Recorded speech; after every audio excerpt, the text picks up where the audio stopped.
ओमराजे निंबाळकरांची धाराशिवच्या होर्टीमधील आश्रमशाळेला भेट। TV9 मराठीच्या बातमीनंतर ओमराजे निंबाळकर यांनी आश्रमशाळेला भेटी दिली।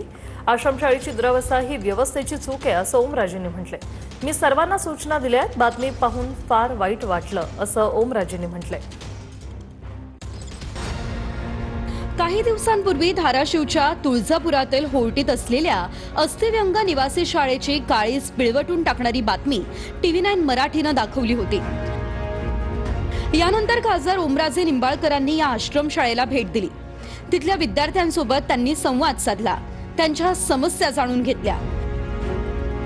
इतकंच नाही तर अन्नधान्य आणि खाद्यपदार्थांची मदतही पुरवण्यात आली। ही बातमी पाहिली आणि फार वाईट वाटलं।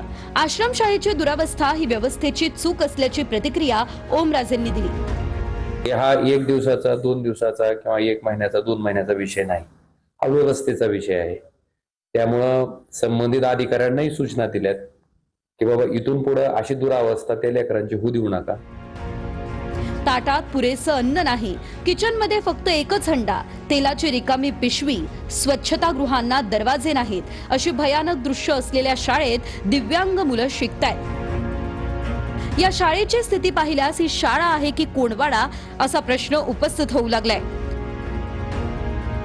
एक दिव्यांग अंध मुलीला प्रचंड भूक लागली आहे, पण तिच्या ताटात पुरेसं अन्न नाहीये, पोट भरलेलं नाही आणि ताटात अन्नही नाही। अशा परिस्थितीत ती मुलगी रिकाम्या ताटात अन्न हाताला लागतंय का ते चाचपडताना दिसतीये। या दिव्यांग विद्यार्थ्यांसाठी आंघोळीची पुरेशी सोय नाही, स्वच्छतागृह अतिशय बकाल दिसतात, त्यांना दरवाजेही नाही। या निवासी शाळेत मुलीही राहतात, स्वच्छतागृहांना दरवाजे नाही आणि त्यामुळे त्यांच्याही सुरक्षेचा प्रश्न निर्माण झालाय।